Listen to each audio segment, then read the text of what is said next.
Welcome back to Maths in an Empty Classroom with me, Mr. Southern.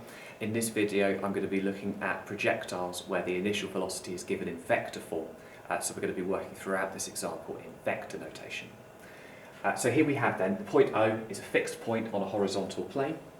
A ball is projected from O with velocity 11I plus 14j meters per second. So the initial velocity has been given in vector form for this question. And passes through the point A at time t seconds after projection.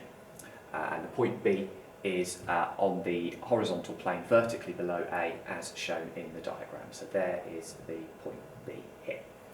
And we're being asked to find the horizontal distance travelled from O to B. Now, what I'm going to do here is I'm going to work entirely in vector notation, and it makes sense to do this because we've been given it in vectors. And what that means is that we have already, in component form, the initial velocity.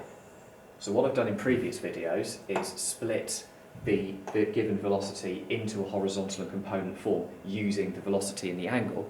This time I don't need that because I've been given that. I know now that the horizontal component velocity is 11 and that the vertical component of velocity is 14. So what I'm going to do is work entirely in vector form, and rather than ux and uy, I'm just going to say that u is 11, 14, putting that vector into column form. And then I need to think about what else is happening. Well, my acceleration in the horizontal direction, acceleration is 0, and in the vertical direction, acceleration is negative 9.8. So again, I'm going to write that in vector form. Displacement, now I don't know the distance O to B, that's what I'm going to try and find out, so I'm going to call that x, but I know the vertical displacement is 6 because it's 6 metres above the point where it started. And I don't know t at the moment. Now crucially, out of all these things here, everything that you use in SUVAT is a vector except for time.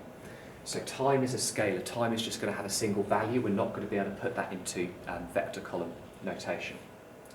But what we are going to do is we're going to use s equals ut plus a half at squared.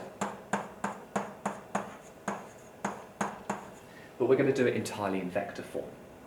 So s is x6 equals u, which is 11, 14, multiplied by t, which again is a scalar, that's just going to come out as a number, plus a half. A as a vector is 0, negative 9.8, and then t squared. So to do my vertical calculation, which I'll still do over here on the right hand side for consistency, all I'm needing to do is to read along the j components, the vertical components of this equation with vectors. So I can write from that 6 equals 14t minus 4.9t squared. So it's using s equals u plus at, but rather than thinking separately of horizontal and vertical, we're doing it all in one equation because we've been given the information in vector form. And if you've given it in vector form where these are nice numbers, this makes more sense as an approach. Okay, so we're getting a quadratic here, 4.9t squared minus 14t plus 6 equals 0. And I'm going to head to the class whiz to solve that for me.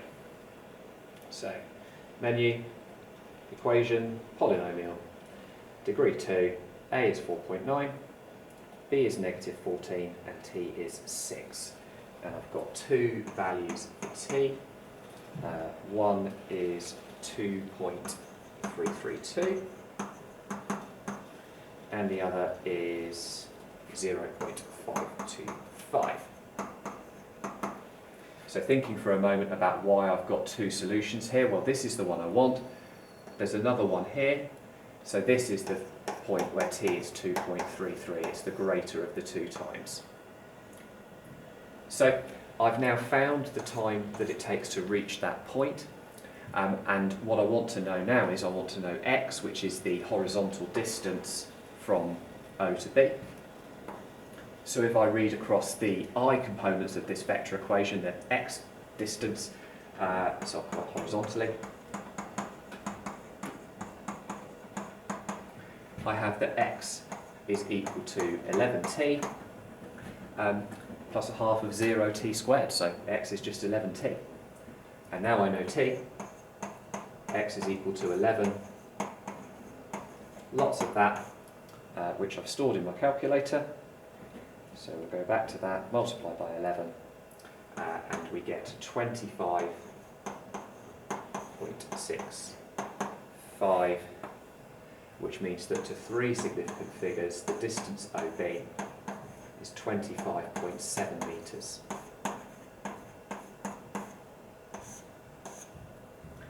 So there we go, we were given the initial velocity in vector form.